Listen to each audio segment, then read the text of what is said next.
There is a specific type of airspace incident that occupies the category between provocation and aggression without cleanly fitting either definition. It does not involve weapons employment, fire control radar lock, or aggressive maneuvering toward a ground target. It involves one military aircraft, operated by a professional pilot, deliberately flying a trajectory that places it at high speed in extremely close proximity to another aircraft without prior coordination or warning.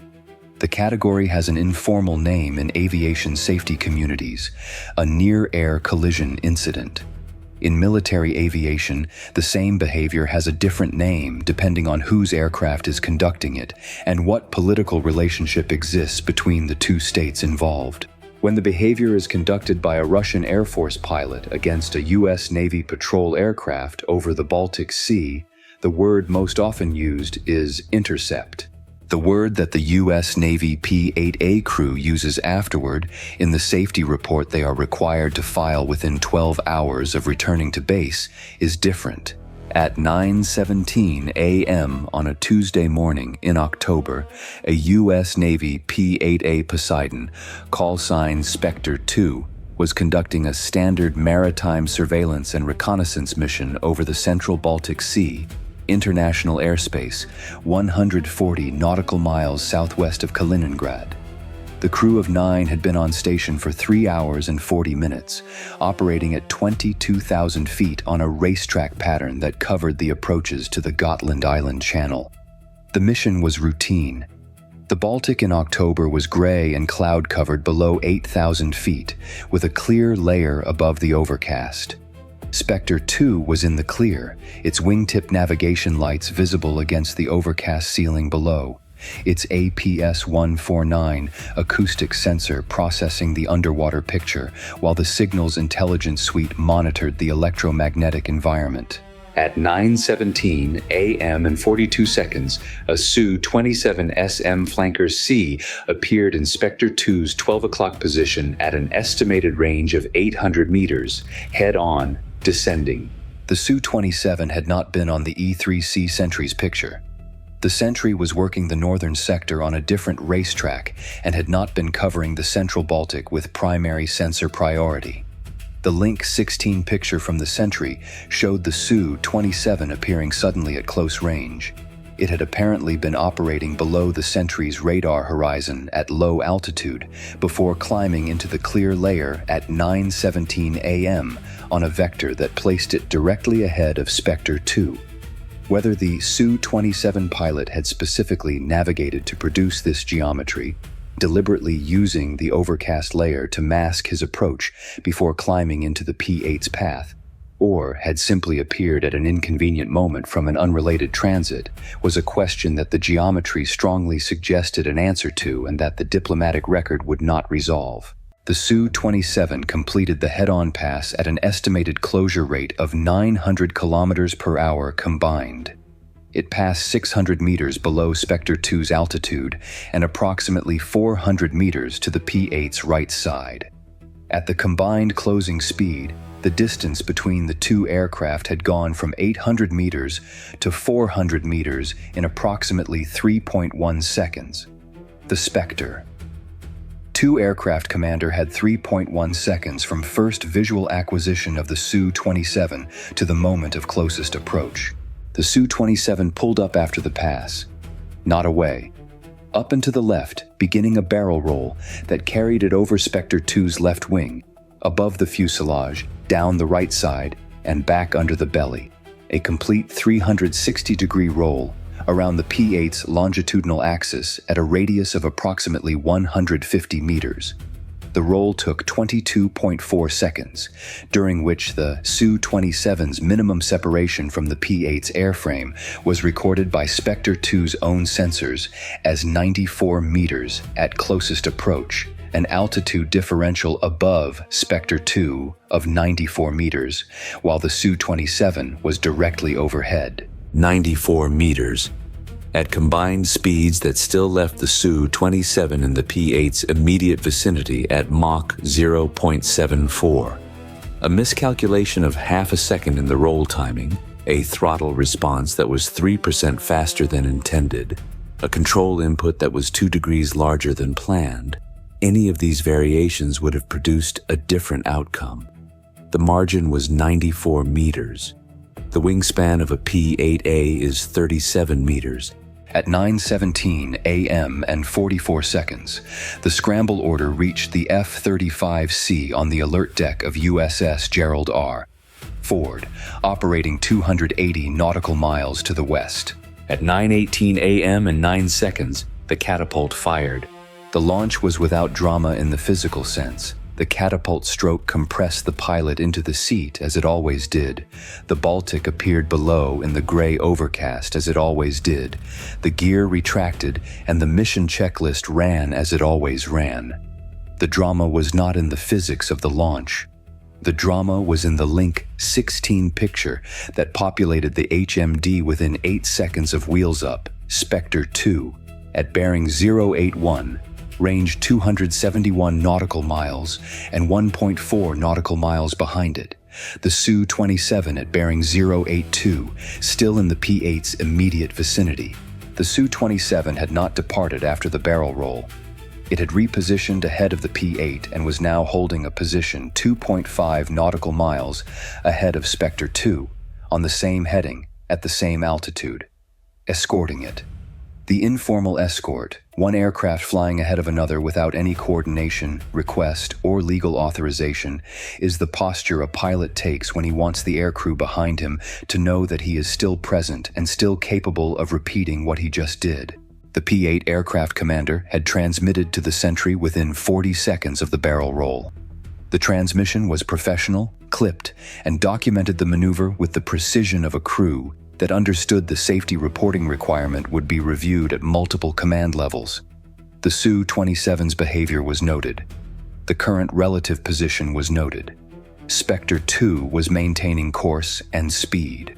Maintaining course and speed. The professionalism of that decision, to not deviate, not descend, not attempt to evade the Su-27's proximity, was the decision that kept the situation from escalating further in the short term, and that made the geometry the F-35C was now closing on more stable than it might otherwise have been. At 9:21 a.m., the lead reached 38,000 feet, descended to 24,000 feet on the approach bearing, and assessed the picture. The Su-27 was now in a modified escort position, still 2.5 nautical miles ahead of Spectre 2, but having descended to 21,000 feet, 1,000 feet below the P-8's altitude. The altitude separation was not operationally significant at this geometry.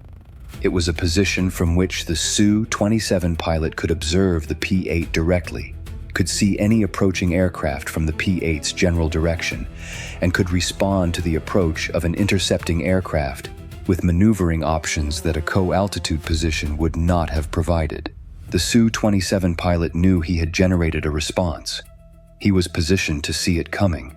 At 9:22 a.m., the APG-81 in passive mode confirmed the Su-27's radar status, NIIPN-001 Zuck radar, active in air search mode, covering the forward hemisphere. The N-001 radar in search mode had a detection range against a P-8 class target at this geometry of approximately 180 kilometers. Against a target with the F-35C's frontal radar cross-section in the geometry currently presented, the N-001 detection range at 9:22 a.m. was being built by the EW Suite's threat model as approximately 25 to 40 kilometers with medium confidence. The estimate's wide band reflected the N-001's documented variability in detection performance against reduced signature targets. At the lead's current range of 247 nautical miles, the Su-27 pilot did not know the F-35C was inbound. At 9:29 a.m., range 89 nautical miles, the Su-27's behavior changed. The N-001 radar shifted from wide search mode to a narrowed sector scan. Not fire control mode, not single target track, but a focused search of the sector southeast of the Su-27's current position. The sector being scanned was the approximate bearing from which any intercepting aircraft from the Ford's operating area would arrive. The Su-27 pilot was searching for exactly the kind of aircraft that was approaching from exactly that bearing. He had not found it. The scan was covering the right sector with the wrong detection threshold. At 9:32 a.m., range 62 nautical miles, the Su-27's N001 shifted again, this time to a broader search that swept across the entire forward and right hemisphere. A systematic search rather than a targeted one. The Su-27 pilot had not resolved a contact in the southeast sector and had widened his search to include more directions. He was being thorough. The EW suite was tracking every mode change with precision.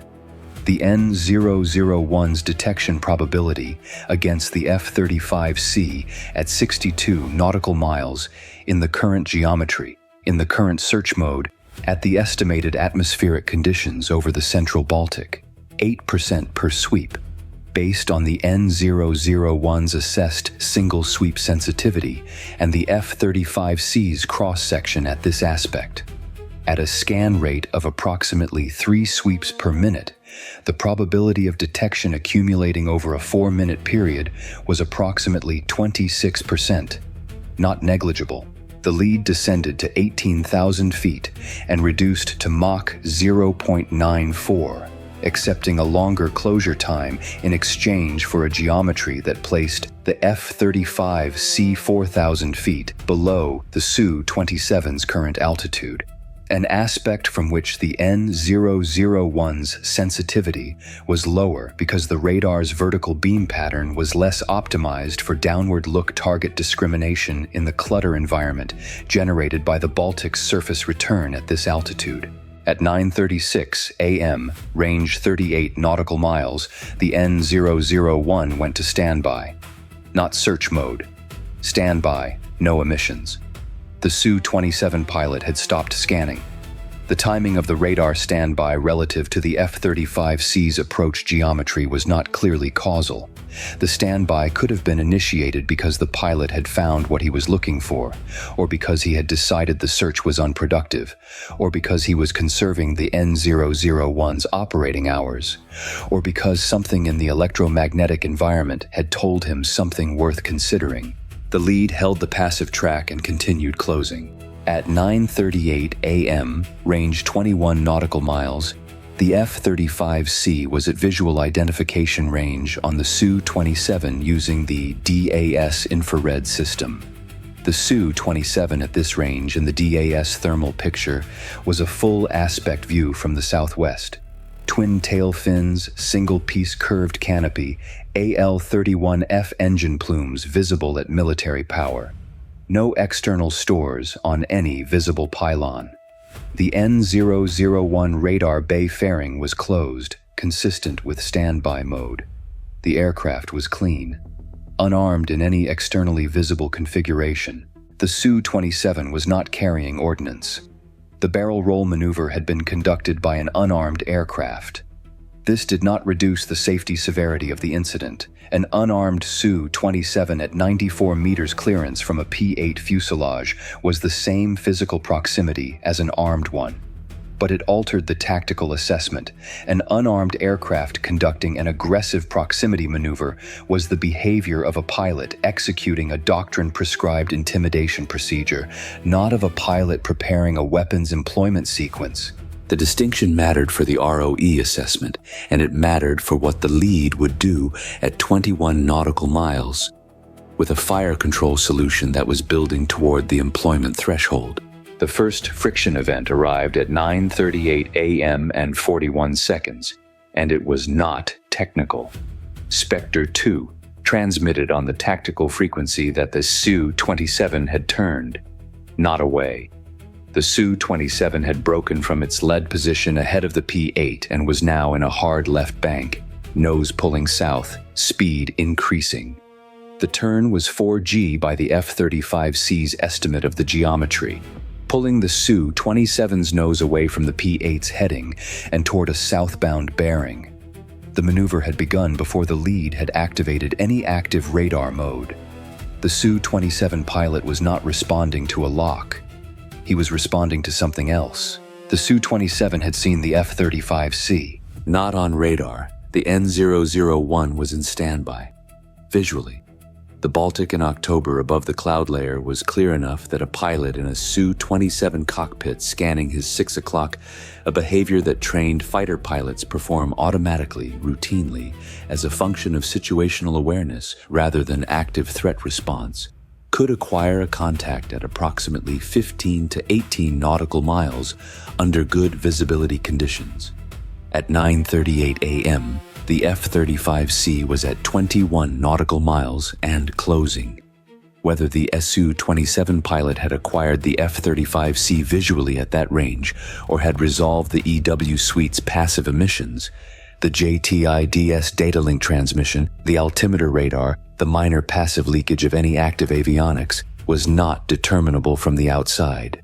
What was determinable was that the Su-27 was turning south, not a defensive brake, not a maximum G departure from the area, a 4G turn that was bringing the Su-27's nose around to a southbound heading that would take it back toward Kaliningrad at cruise power. The turn had the character of a pilot who had completed what he came to do, had identified that the geometry was changing in a direction he did not choose to develop further, and was departing. The second friction event followed immediately.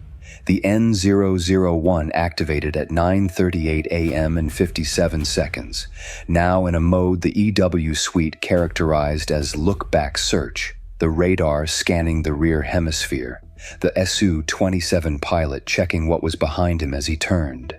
The N-001 in rear hemisphere search at 18 nautical miles against the F-35C's frontal cross-section now presented from behind relative to the Su-27's new southbound heading.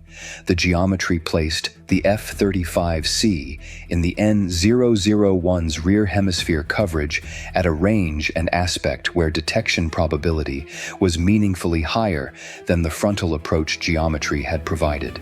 The N-001 swept the rear hemisphere twice in 3.8 seconds. The EW suite did not detect any mode change consistent with contact resolution.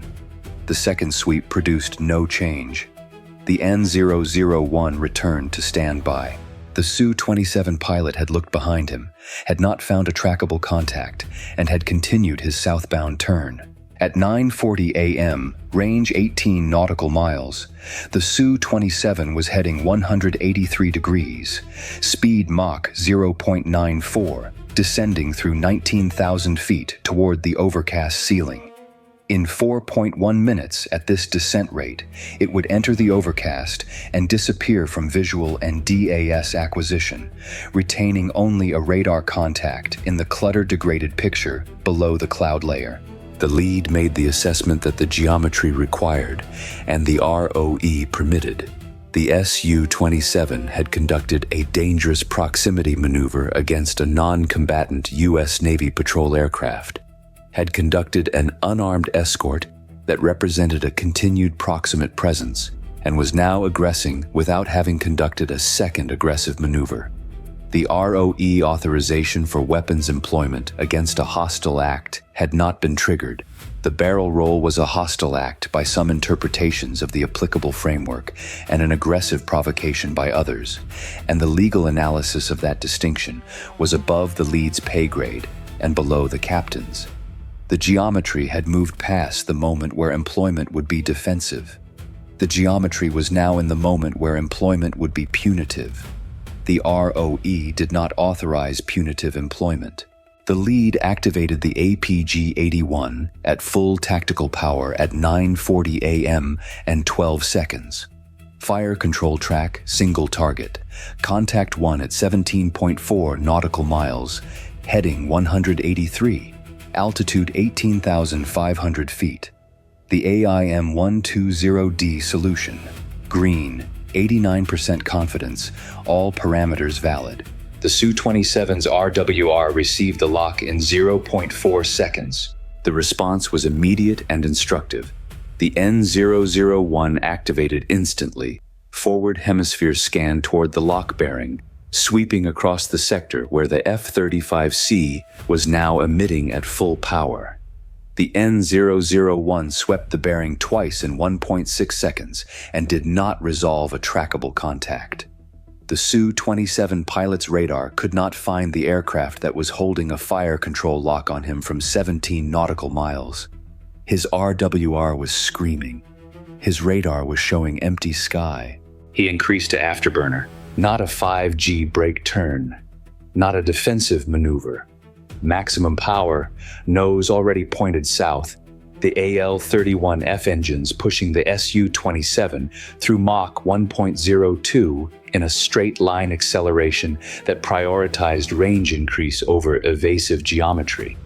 A pilot who has completed his assigned task, who has identified that the engagement geometry has produced an unfavorable outcome, and who wants to maximize the distance between himself and the source of the lock as rapidly as possible. The afterburner plume was bright in the DAS thermal picture.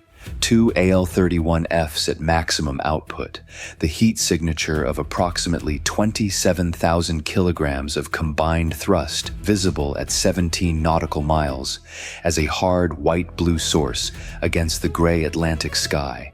The lead held the lock through the Su-27's acceleration and descent into the overcast. At the overcast boundary, the DAS thermal imagery degraded as the moisture in the cloud layer scattered the infrared energy.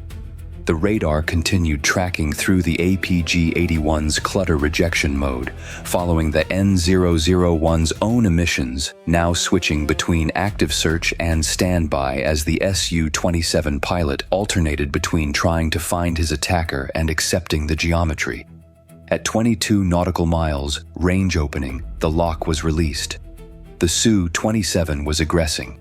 Spectre 2 was continuing its patrol track. Undisturbed now, the 9 crew members aware that something had happened behind them and that its resolution was in the debrief rather than the cockpit. At 9:43 a.m., the lead transmitted. Sentry, Falcon lead. Contact egressing south below overcast, range 23, bearing 185 speed Mach 1.04. Lock released. Spectre 2 clear. No hostile act following barrel roll. No ordnance employed. Fuel state bingo +11. Request guidance on RTB or on station. The Sentry controller's response. Maintain station until Spectre 2 clears the central Baltic sector. Estimated 41 minutes. Bingo +11. The 41-minute station time was workable. The lead climbed back to 28,000 feet and held a racetrack 15 nautical miles south of Spectre 2's track, visible to the P-8 crew on their Link 16 display, invisible to anything watching from Kaliningrad above the overcast. The debrief ran 2 hours and 15 minutes.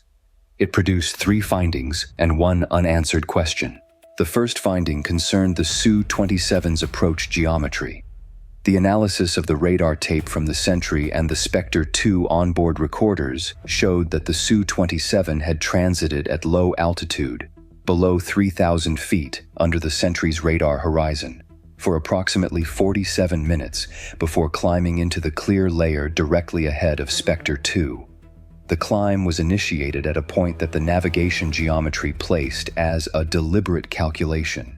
The Su-27 had climbed into the P-8's path at the moment that maximized the head-on closure rate and minimized the P-8 crew's visual acquisition time.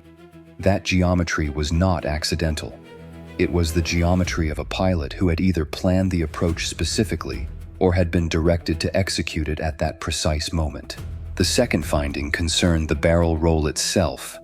The maneuver was a recognized Russian Air Force intercept procedure, documented in multiple previous incidents over the Baltic, Black Sea, and Pacific, described in available tactical literature as an intimidation technique intended to demonstrate proximity capability and pilot proficiency to the crew of the intercepted aircraft. The maneuver's minimum separation of 94 meters was below the 150-meter minimum safe separation standard established in the 2015 U.S.-Russia incidents at Sea Frameworks Air Annex.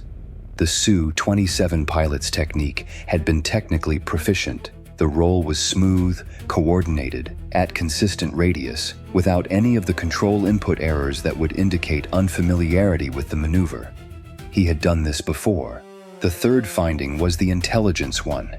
The N-001's failure to resolve the F-35C at 17.4 nautical miles, despite 2 dedicated sweeps of the correct bearing at a range where the N-001's nominal sensitivity should have detected a fighter-sized target, updated the F-35C's radar cross-section performance assessment against this specific radar variant and this specific atmospheric geometry.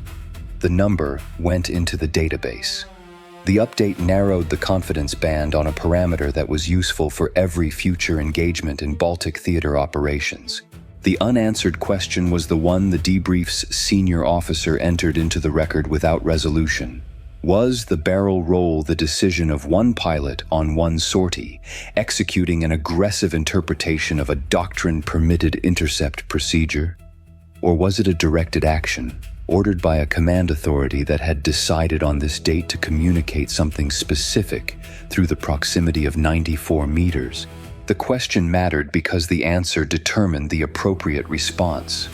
A pilot acting outside his authority on an aggressive day is a safety incident with a diplomatic note. A pilot executing a command decision is a policy with implications that extend above the operational level. The radar tape could not answer that question. The EW recordings could not answer it. The intelligence product that would be assembled from the sortie's data would not definitively answer it either.